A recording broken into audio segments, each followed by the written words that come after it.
So obviously you can see the target all the way out there. There's a yellow target. It's one of those Codwell 8-inch targets over there. So let's talk quickly why I wanted to get a Caracal, 816 A2 versus just a regular direct impingement gun. So the cool thing about this gun is that it's a short stroke piston driven platform, right? If you wanted any other short stroke piston driven platforms, there are a few out there, but the prices could be kind of high. So the Caracal is a nice entry price, and it actually derives and has a lot of history from other short stroke piston driven AR setups. I mean, I'm sure you're looking at this video because you've seen the SIG 516 and then seeing how the Caracal came into fruition here. So there's some really neat features about this gun. For example, it has the over the breech testing or bore obstruction in here in the front, which is pretty much like a spring and a ball bearing to prevent the bolt carrier group coming out or whatever it is. I may have that wrong, but that's a nice feature.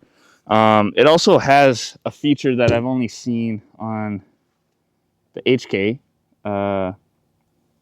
MR556 or the 416. I think the SIG 516 also has it. There's a little pin down here that's spring loaded that also pushes against the upper, so it eliminates some of this wobble, provides some consistency, if you will. And yeah, I mean, yes, it is front heavy, but this thing performs like a champ. So right now I have it on the suppress setting. I'm gonna shoot 5 rounds out to the target over there, and we'll see how this thing goes. Some of the nitty-gritty stuff, like the marketing things, you could definitely look on their website, check it out. For example, the trigger, any other features it has. Oh, the other cool thing that this thing has is the buffer weight is actually not a tungsten block. It's like tungsten sand. So, all these little things add up to something, in my opinion. The sudden abrupt weight going back and forth with a tungsten weight versus the sand.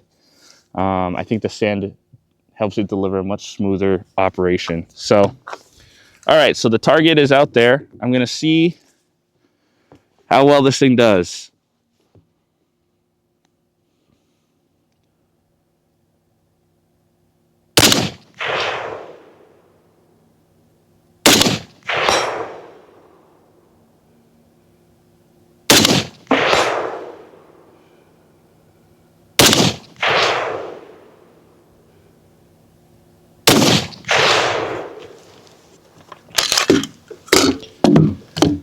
All right. Well, I already know how well it does because it's my rifle. But, when people are asking how effective it is at range, I mean, realistically, if I'm going to be shooting this far, it doesn't really make sense. I have time to think about what I'm going to be shooting. So the likelihood of shooting this far is less likely. But knowing that I could hit that is a pretty good feeling.